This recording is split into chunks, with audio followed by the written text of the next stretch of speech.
Hello mga kaibigan, si Weller ito. Ngayon ay ipapakita ko kung paano mag-screenshot sa Android phone. Karaniwang ginagawa ito gamit ang dalawang button, ang volume up at power button na sabay pinindot. Ibig sabihin, sabay pindutin.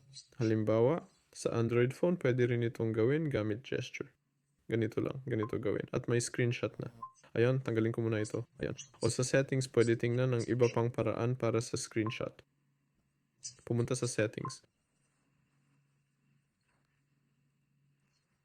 Tapos i-type dito screenshot.